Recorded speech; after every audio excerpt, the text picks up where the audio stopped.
Olá, crianças, tudo bem com vocês? Eu espero que vocês estejam bem. Então, hoje nós vamos para mais uma aula de matemática. Essa aula é referente ao capítulo 13. Então, pega o material de vocês, separa lápis, borracha, marca-texto, que nós daremos início à nossa aula.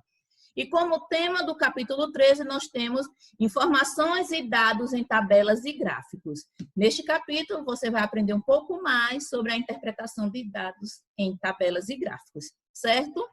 Conhecendo melhor o Brasil. O recenseamento ou censo demográfico é um estudo estatístico referente a uma população, resultado da pesquisa de várias informações, como o número de habitantes, o número de homens, mulheres, crianças e idosos, onde e como vivem as pessoas, que profissão exercem, entre outras coisas. No Brasil, esse estudo é realizado de 10 em 10 anos pelo Instituto Brasileiro de Geografia e Estatística, o IBGE. Aqui nós temos a representação de alguns gráficos que eu acho que vocês já conhecem, né? Aqui, esse primeiro aqui é o gráfico de linhas, que está representando a projeção de crescimento da população brasileira por sexo, onde essa linhazinha roxa representa as mulheres e a linha laranja os homens. Aqui do lado nós temos o gráfico de barras, que está representando a porcentagem da população que vive em áreas urbanas, certo? Por região, separado por região. Aqui nós temos o gráfico de setores ou de pizza, como vocês queiram, que também representa a porcentagem da população, só que agora, no geral, desse daqui é só das que vivem na zona urbana, na área urbana. E aqui embaixo nós temos a pirâmide etária, onde desse lado nós temos essas partes, parte roxa representa a idade de homens e na rosinha a idade das mulheres, certo? As informações sobre a população brasileira são apresentadas por meio de gráficos. O que são gráficos e para que servem? E aí, vocês sabem me explicar o que são gráficos? Acho que vocês sabem que gráficos são esses daqui, né? Mas vocês sabem defini-los? Olha só, os gráficos nada mais são do que as representações visuais de dados ou até mesmo de valores. E eles servem para trazer informações mais claras, de forma mais fácil de ser visualizada. Dados mais fácil de visualizar, certo? Que tipos de gráficos foram usados para apresentar os resultados das pesquisas feitas pelo IBGE? Como eu já falei, o gráfico de linhas, gráfico de barras, o de setores e a pirâmide etária, certo? Há outros tipos de gráfico que você conhece. Quais são eles? Eu acho, né, que além desses que vocês já viram, vocês devem conhecer também o gráfico de colunas e vocês vão conhecer também o gráfico pictóricos, que são através de imagens, que nós vamos aprender um pouco mais sobre eles no decorrer da aula, ok?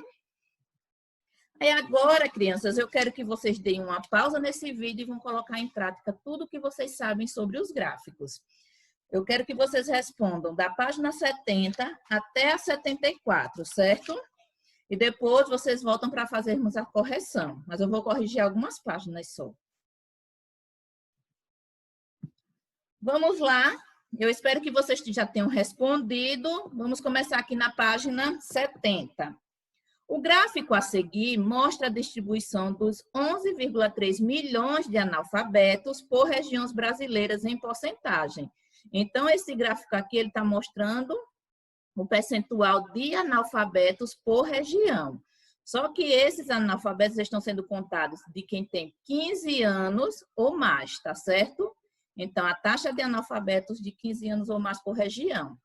Aqui nós podemos ver que na região sudeste tem 13,5%, ou seja, das pessoas que têm 15 anos ou mais, 3,5% são analfabetos. Já na região sul, o percentual é de 3,6%. Na região centro-oeste, 5,4%. No norte, 8%. E no nordeste, 13,8% das pessoas que vivem no nordeste, que têm entre 15 ou mais anos, são analfabetas. Aí aqui embaixo tem assim, elabore 2 perguntas que possam ser respondidas com base em informações e dados apresentados no texto e no gráfico anterior. Em seguida, mostre suas perguntas a um colega e peça a ele que responda a elas. Você, por sua vez, vai responder as perguntas que seu colega elaborou. Essa parte de responder as perguntas nós faremos no nosso encontro com o MIT, certo? Aí eu pergunto aqui, vocês vão fazer 2 perguntas. Essas são respostas pessoais, mas eu vou dar alguns exemplos. Você pode fazer a seguinte pergunta: qual é o percentual de analfabetos de 15 anos ou mais que vivem na região centro-oeste? Um exemplo. Ou qual é o percentual total de analfabetos de 15 anos ou mais do Brasil? Outro exemplo. Então, isso aí, qual a diferença do percentual de analfabetos entre o Nordeste e o Norte do país? Pronto, aí fica a critério de vocês. Então, vocês vão elaborar essas perguntas e no Meet nós faremos o debate para responder, certo? Na página 71, nós temos aqui a segunda questão, que ela diz assim: observe as informações apresentadas na tabela a seguir. Estimativas da população de 15 anos ou mais, residente no Brasil e nas regiões da Federação Brasileira, de 2018. Olha só a diferença. Nessa segunda questão, ele trouxe os dados de todos os brasileiros que vivem em cada região, que tem 15 anos ou mais. O do gráfico da página anterior, ele trouxe a taxa de analfabetos, tá certo? Olha a diferença. Aqui a quantidade de analfabetos é o percentual, na verdade, e aqui na tabela tem a quantidade de pessoas, ou seja, a população no geral que tem 15 anos ou mais que vive em cada região, certo? Nós podemos ver aqui que tem o total do Brasil e depois separado em cada região. Lembrando, olha, que esses dados estão em milhões. Então, 144 milhões são os brasileiros, 11 milhões estão na região centro-oeste, 39 milhões, 12 milhões e assim por diante, certo? Relaciona as informações da tabela sobre a estimativa da população de 15 anos ou mais e do gráfico sobre o analfabetismo da página anterior e faça o que é solicitado. Então, vai fazer a comparação do gráfico com essa tabela. Para determinar em unidades o número aproximado de pessoas analfabetas na região sul, é preciso digitar na calculadora. Então, eu vou lá na região sul. Ele diz que a região sul, 3,6%, olha, 3,6% são analfabetos. Isso aqui é o percentual de analfabetos. E aqui na minha tabela diz que a região sul possui 20 milhões de pessoas. A população é de 20 milhões. Como é que eu vou fazer para descobrir quanto é 3,6% de 20 milhões utilizando a calculadora? Aí aqui trouxe as 2 opções. Eu vou fazer assim na calculadora, digitar o número 20 vezes 3,6% e vai aparecer 0,72 no meu visor. Ou eu vou fazer 20 milhões vezes 3,6% e vai aparecer 720 mil. E aí, qual das duas? A segunda, né, minha gente? Porque aqui os dados, olha, eles estão em milhões. Então, eu tenho que digitar 20 milhões e não 20. Senão, ele vai me dar o percentual de apenas 20 pessoas e não de 20 milhões. Ok? Continuando aí a letra B. Preencha a tabela a seguir. Use sua calculadora para fazer os cálculos. Então, agora nós vamos fazer aqui, ó, todos os percentuais, colocar a quantidade de pessoas analfabetas que tem em cada região do país, fazendo uso da calculadora, do mesmo jeito.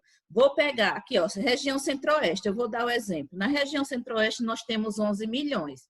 Então, eu vou colocar na minha calculadora 11 milhões, ainda bem que você já sabe que vai desconsiderar meus números, né? Vezes, aí vou lá o percentual da região centro-oeste. 5,4 e o sinalzinho de porcento. Então, é isso que eu vou fazer sempre. Coloco a quantidade de pessoas da região centro-oeste, que aqui é centro-oeste, vezes, vou lá no meu gráfico e olho o percentual, que é 5,4%. Quando eu digito isso aqui na calculadora, que aperto o sinal de igual, vocês vão encontrar o valor de 594 mil. Na região Nordeste, do mesmo jeito. Região Nordeste, 39 milhões vezes 13,8%. Fazendo isso, vocês irão encontrar 5.382.000. Região Norte, 12 milhões vezes 8%, 960.000. Região Sudeste, 62 milhões vezes 3,5%. Vocês vão encontrar 2.170.000. E a região Sul, 20 milhões vezes 3,6%, que vocês já fizeram o cálculo na página anterior, 720.000, certo? Isso aí é a forma mais rápida de fazer porcentagem pela calculadora. Marque a afirmativa verdadeira. Então, nós vamos analisar essas afirmativas e marcar aquela que está correta. As regiões Sudeste, olha, região Sudeste e Sul têm o mesmo percentual de população analfabeta. Não, né? Região Sudeste tem 3,5% e a região Sul tem 3,6%. Então, essa já está errada. As regiões Sudeste e Sul têm a mesma quantidade de pessoas analfabetas. Olha aqui, a quantidade de pessoas analfabetas no Sudeste e no Sul. Então, também está errado, porque o resultado é diferente. Dentre as regiões brasileiras, a que tem o maior percentual de analfabetos é a Nordeste. Infelizmente, é a Nordeste, com 13,8%. Então, essa afirmativa está correta. Vamos analisar a última. A região Centro-Oeste tem 608.000 pessoas analfabetas a mais que a região Norte. Região Centro-Oeste, região Norte. 608.000. Norte, 960, 1594. Não tem nem 400.000, imagine 608. Então, está errado. É só fazer a diferença, 960.000 menos 594. E a gente vai ver que isso não está certo. Ok? Aí agora, nós vamos definir mais sobre os gráficos. Definir cada tipo de gráfico, que eu vou começar pelo gráfico pictóricos, que foi o que eu falei, que eu não sei ao certo se vocês conhecem. Olha só, os gráficos pictóricos utilizam figuras relacionadas às informações que eles apresentam. Nesse tipo de representação gráfica, as informações são apresentadas ao leitor de maneira mais atraente. Ou seja, eles geralmente usam nesse tipo de gráfico imagens que estão relacionadas com o tema, que é para deixar aquele gráfico mais atraente para as pessoas que vão analisá-los. Eu trouxe aqui, ó, um exemplo. Cidades brasileiras mais populosas. Então, eles estão trabalhando aqui, ó, com a população. Aí, o que foi que ele fez? Representou por pessoas. Ao invés de fazer barra ou no lugar de fazer colunas, ele representou por pessoas. Se estivesse falando sobre meios de transporte, aí eles iam colocar, ó, carrinhos, aviãozinhos, entendeu? Então, eles sempre usam imagens que é para deixar mais atrativo. Outro tipo de gráfico são os gráficos de colunas que vocês já conhecem. Os retângulos, eles partem do eixo horizontal. Olha, cuidado para não confundir o gráfico de colunas com o gráfico de barras. O gráfico de colunas, vocês sempre lembrem da coluna vertebral, a coluna de vocês. Quando vocês estão em pé, ele não fica assim na vertical a sua coluna. Do mesmo jeito é o gráfico. São aqueles que têm as barras na vertical, são colunas. Do mesmo jeito que numa casa, quando a gente vai construir casas que fazem aquelas colunas de cimento, na vertical, certo? Partem do eixo horizontal e crescem verticalmente. Então, o tamanho vai variar da horizontal, do eixo horizontal, e vai crescer dependendo do tamanho do dado que você está informando ali. Isso porque os dados do eixo horizontal são da mesma categoria. Então, a diferença entre as alturas da coluna é que vai representar a variação desses dados. Olha só, preferências de leituras dos alunos do 5º ano. Aqui na barra horizontal é o que ele diz aqui, são da mesma categoria, ou seja, são tipos, gêneros textuais, gêneros de livros, e as colunas vai variando de acordo com os dados, ou seja, de acordo com a quantidade de pessoas que preferem romance, que preferem contos infantis e assim por diante, certo? Então, ó, parte do eixo horizontal e cresce verticalmente. Já o gráfico de barras são retângulos que vai ser o contrário, né? Ele vai partir aqui do eixo vertical, vai crescer na horizontal. E ao contrário desse aqui, aqui vai estar as mesmas categorias e a variação vai estar no eixo horizontal. Então, a barra vai ser do tamanho, dependendo do dado que está sendo apresentado. Aí aqui eu trouxe um exemplo também, ó, gráfico de barras, as barras aqui, ó, homens e mulheres, e a quantidade que cresce vai variando o tamanho da barra. E mais um aqui, o gráfico de linhas. Em um gráfico de linhas, os dados são exibidos de forma consecutiva, ou seja, contínua. Os pontos que representam alguns de seus dados, eles são unidos por segmentos de retas. A diferença do gráfico de linhas, dependendo do dado, o valor vai ser representado por um ponto. O ponto 10, o ponto 20, o ponto 5. E depois a gente faz a ligação desses pontos utilizando segmentos de retas, que a partir do ligamento desses pontos a gente vai conseguir ver se os dados eles estão aumentando ou diminuindo, certo? E aqui eu trouxe um exemplo, ó, os pontos foram representados por essas lâmpadas e aqui nós temos as linhas, os segmentos de retas. A gente pode ver que aqui aumentou, diminuiu de novo e assim por diante, certo? Aí agora vocês vão responder as páginas 75 e 76 e depois volta para fazermos a correção, ok? Vamos lá, queridos, para a nossa correção, lá na página 75. Observe o gráfico de linhas a seguir, que mostra um conjunto de pontos conectados por uma linha. Os pontos são as lâmpadas e aqui os segmentos de reta. E que, de modo geral, é usado para representar quantidades de dados ligadas a um intervalo contínuo de tempo. Aí, olha só o título do nosso gráfico, consumo anual de energia em uma residência. E o que é que a gente pode ver nesse gráfico?